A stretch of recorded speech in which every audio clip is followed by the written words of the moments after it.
All right, Shalom. I want to give all praises, honor, and glory due to Yahweh Bahashem, Yahweh Shai Bahashem, Rakak Kwadash. Double honors to the apostles of GMS, and Shalom to you brothers that's pushing this truth. I'm Karata Zabah, back on another show.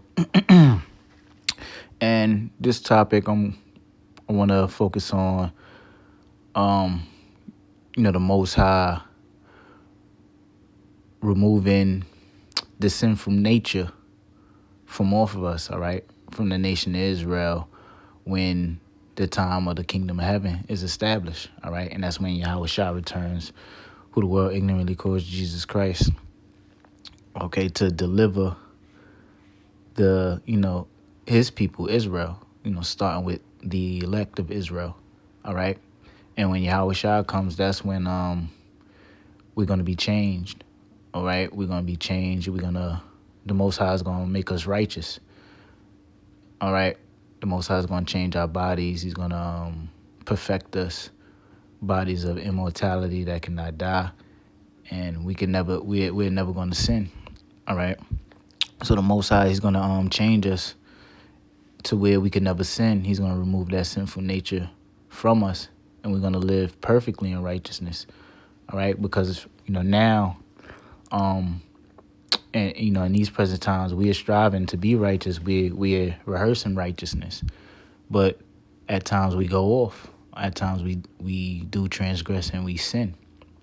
But that's going to be a thing in the past, because when the kingdom comes, we're going to truly be able to be righteous and serve the Most High how he intended things to be. Okay, and that's what we're waiting for. So I want to start. This is Deuteronomy chapter 30, verse.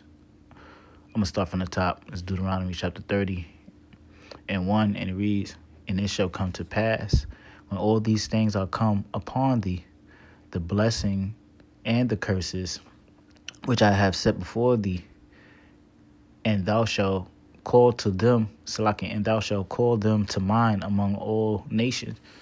Right, so it says, the blessings and the curses. We read about the blessings and curses in Deuteronomy, the 28th chapter, because the Most High told us, if we was to keep his law, statutes, commandments, that all the blessings was going to come upon us. But if we break the commandments, then the curses was going to come upon us. All right? And that goes to show you that, this is it was all the Most High's plan anyway, that we was going to go off. So the curses, we had to go through the curses. All right? Even going further than that, during the time of Adam, where Adam and Eve went off, all right? That was all a part of the Most High's plan for them to go off, so sin could come into the world, so death could come in. And, because we have to learn both sides, both righteousness and wickedness, all right? But when the kingdom comes, that's when we're going to live 100% righteous, and we're going to have the knowledge on how to perfectly judge righteousness from wickedness, all right? But why? Because, the Most High put us through both sides. So it says, and it should come to pass, when all these things are come upon thee, the blessing and the curses. So like the blessing and the curse, which I have set before thee, and thou shalt call them to mind among all nations, whether the Lord thy God have driven thee, right? And that's what this present day, all right, Israel scattered throughout all the nations, throughout the four corners, all right? And guess what? The Most High, he's awakening his people that are scattered throughout the four corners through this truth, all right?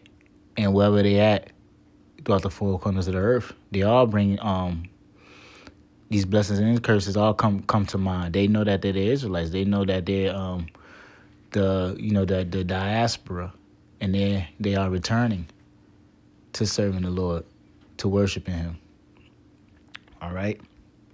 Verse 2, "And shall return unto the Lord thy God, and shall obey his voice according to all that I command thee this day, thou and thy children, and all thine heart, and with all thy soul." Yeah, and that's with starting with the elect, okay? Because the elect are the ones that's returning to the Lord and rehearsing righteousness, being sincere, and wanting to do the work of the Lord, All right. Verse 3. That then the Lord thy God will turn thy captivity and have compassion upon thee, and will return and gather thee from all the nations whither the Lord thy God hath scattered thee. Right.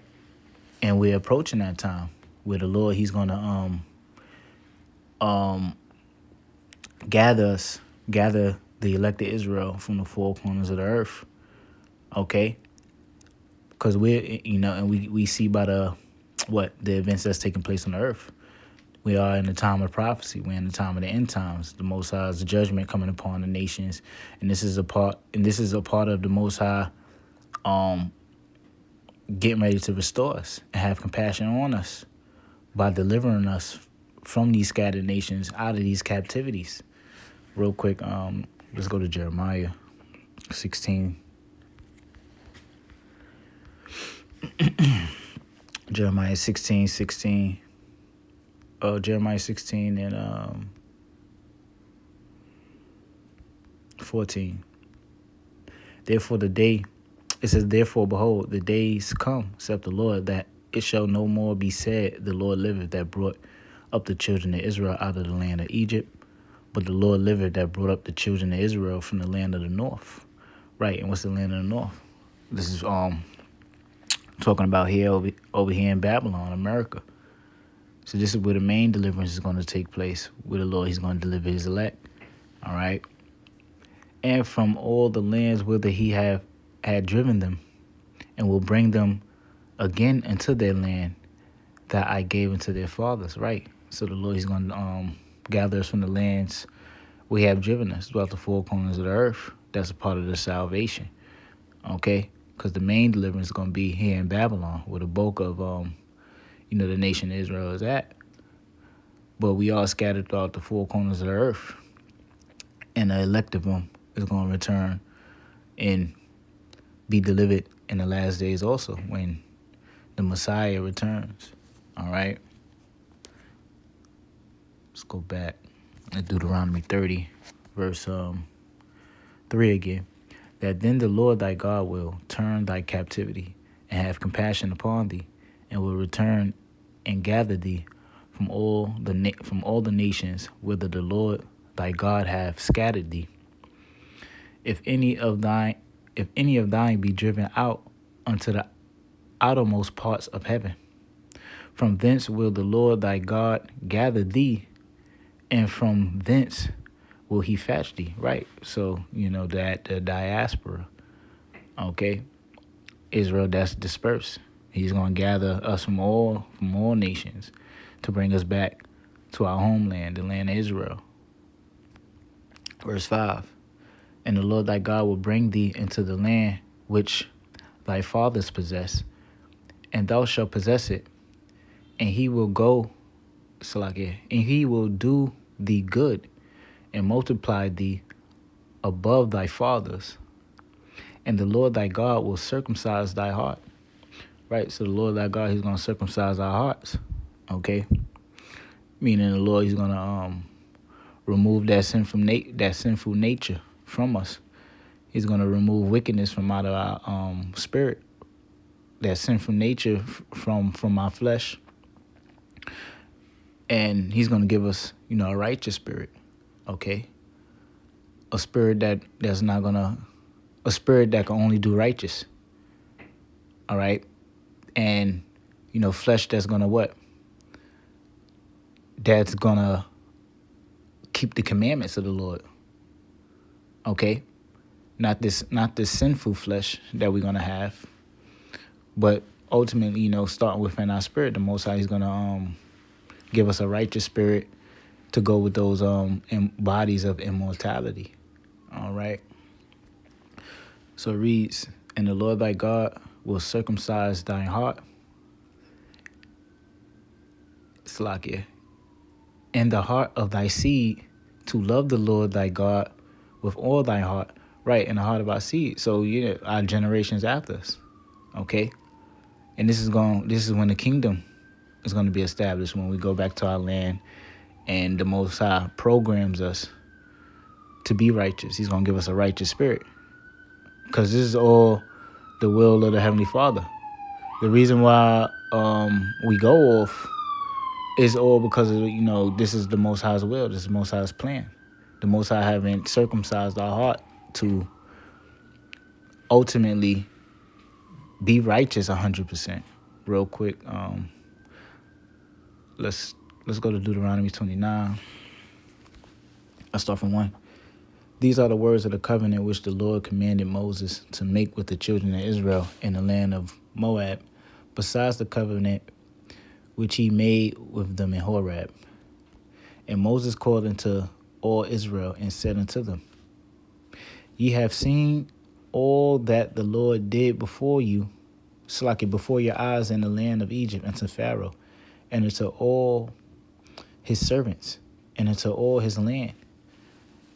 The great temptations which thine eyes have seen, the signs, and those great miracles. Right? So pretty much, Israel, they witness how the Most High destroyed Egypt, the plagues, and, the magnificent salvation that the Lord brought for Israel.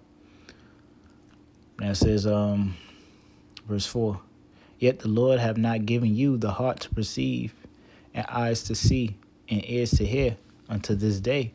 Right? So the Lord was the one who didn't give them the heart to perceive, and eyes to see, and ears to hear. Because when you read throughout the accounts, Israel was still being rebellious and stubborn and, faithless. Okay? And that's ultimately why, because the Most High didn't circumcise their hearts to be righteous. Okay? So, but in these times, when Yahweh Shah returns, we're no longer going to be,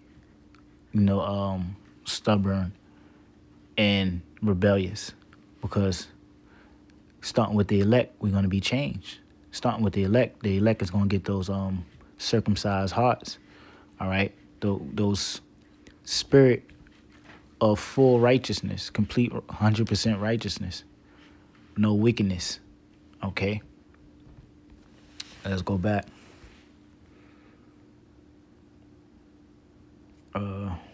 Deuteronomy 30 and 6. And the Lord thy God will circumcise thine heart and the heart of thy seed, to love the Lord thy God with all thy heart and with all thy soul, that thou mayest live. Right? And that's what we're going to do. We're going to serve the Lord with all thy heart and all thy soul. All right? True. For the Most High is going to program us to give him, full devotion. All right? And to keep the commandments perfectly. We can no longer sin, and we can no longer be judged, for transgressing the law. So from there, I could read verse 7. And the Lord thy God will put all these curses upon thy enemies, and on them that hate thee, which persecute thee. Right. So these curses, the curses that we had to go through, is going to go upon the nations. So in our kingdom, because in our kingdom, the other nations, they're not going to be 100% righteous. And they're going to have to keep our laws. And they're going to break the laws, and the Most High is going to put curses upon them. All right? So pretty much everything we had to go through, all the curses we had to go through in Deuteronomy 28, those are going to come upon the nations when we are established in the top, when we are established above all nations in our kingdom. Let's go to Jeremiah 31. It's Jeremiah 31, verse 31. It reads, Behold, the days come, saith the Lord, that I will make a new covenant with the house of Israel and with the house of Judah. Right.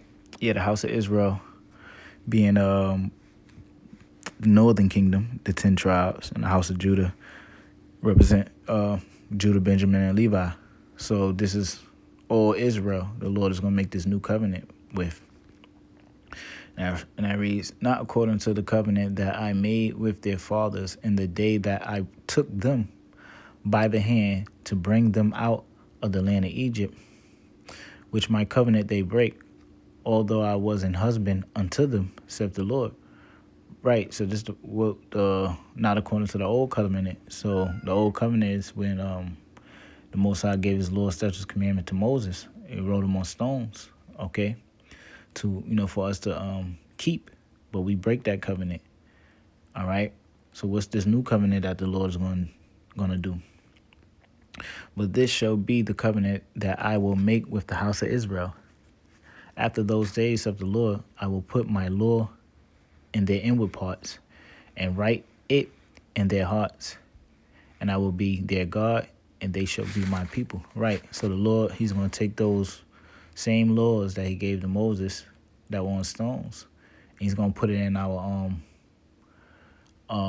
minds, our spirit, to keep them. All right. He's going to program us to keep his laws, statutes, and commandments.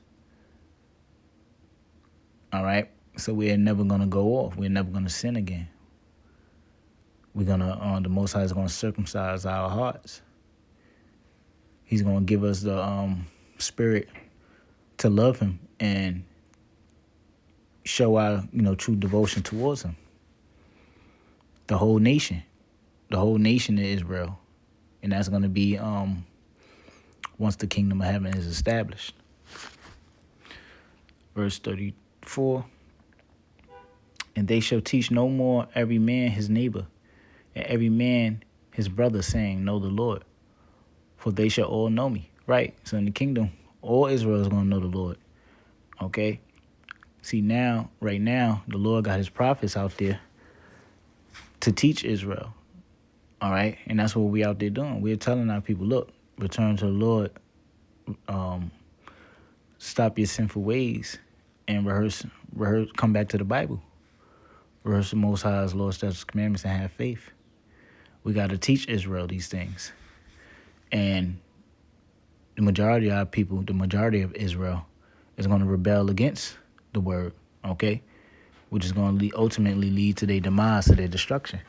But in the kingdom of heaven, the Most High ain't going to have to send prophets to teach the people. The Most High ain't going to have priests teaching Israel how to keep the laws anymore.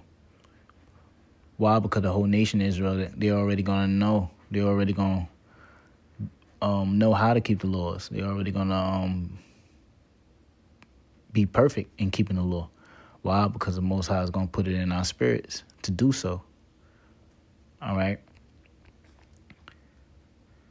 It says, and they shall teach no more every man his neighbor, and every man his brother, saying, know the Lord, for they shall all know me, from the least of them unto the greatest of them, saith the Lord.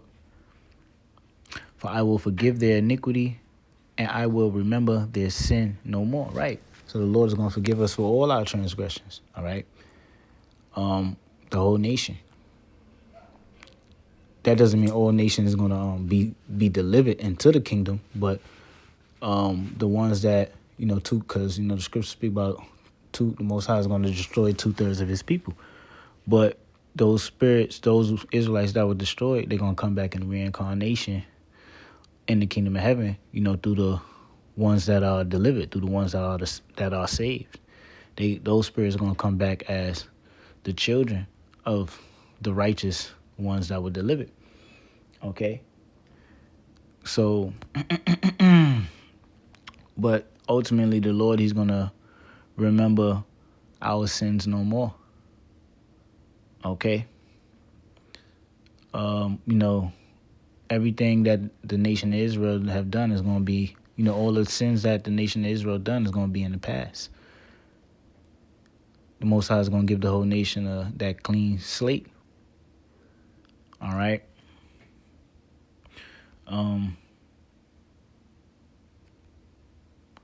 So that was pretty much it on that. So we could also get that in Hebrews 8. Hebrews 8.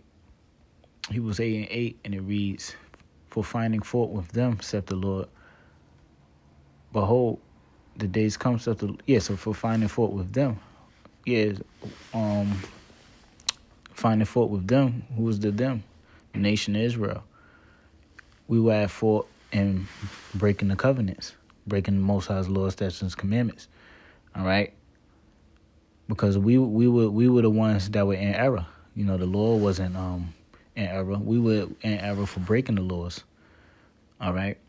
So since the finding fault with them, he said, "Behold, the days come," saith the Lord, "when I will make a new covenant with the house of Israel and with the house of Judah, not according to the covenant that I made with their fathers in the day when I took them by the hand to lead them out of the land of Egypt, because they continued not in my covenant, and I regarded them not, saith the Lord. For this is the covenant that I will make with the house of Israel after those days, saith the Lord. I will put my laws into their mind and write them in their hearts. And I will be unto them a God, and they shall be my people." Right. So here it is, and this is reiterated here in Hebrews. And this goes to show you that, look, you know, when you read the New Testament,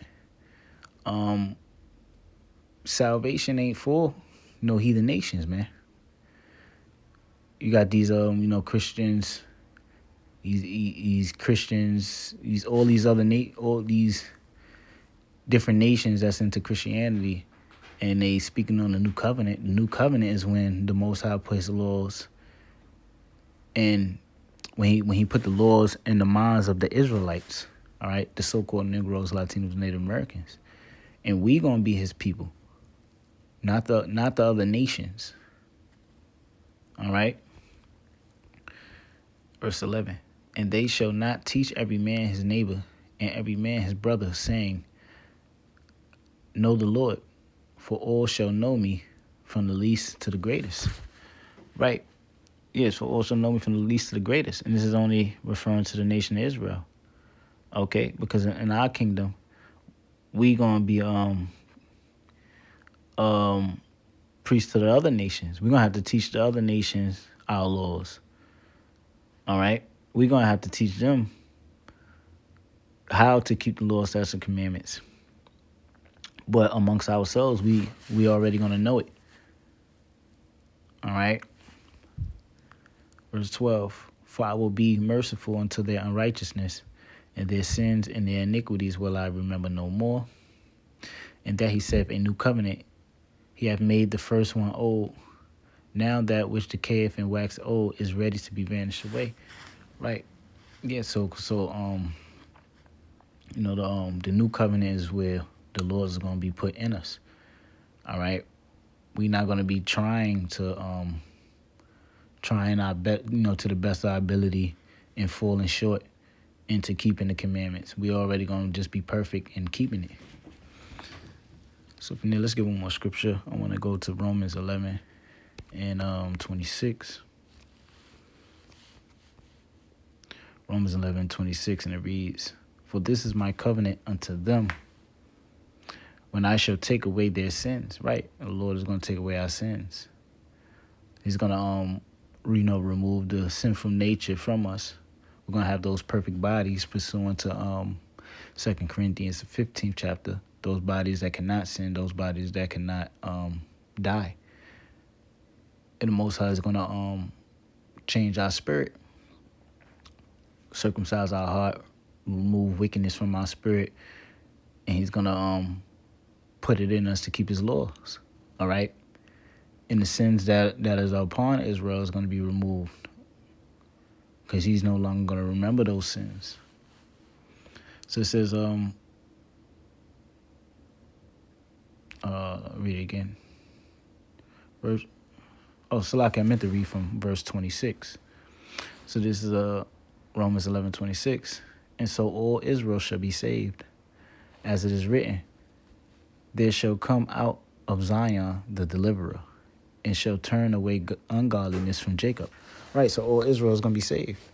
Okay, the whole nation is going to be saved, ultimately through the elect, because Yahweh Shai, he's going to return. He's going to deliver the elect. They're going to be made perfect. And, the ones in Israel that's destroyed, they're going to come back through them. All right. So ultimately, in the kingdom of heaven, the whole nation of Israel is going to be in the kingdom of heaven. And they're all going to be made righteous. Okay. For this is my covenant unto them when I will take away their sin. When I will take away their sins. Right. So yeah, in our kingdom, we're going to be sinless. We're going to be perfect. We're going to keep the Most High's laws, statutes, commandments, and we're not going to go through any more pain, sorrows, things of that. We're going to be how the Most High intended us to be, 100% righteous, okay? So, with that, hope you brothers learn something. I want to say all praises, honor, and glory due to Yahweh Bahashem, Yahweh Shah Bahashem, Rakah Quadash, double honors to the apostles of GMS, and shalom to the elect. Shalom.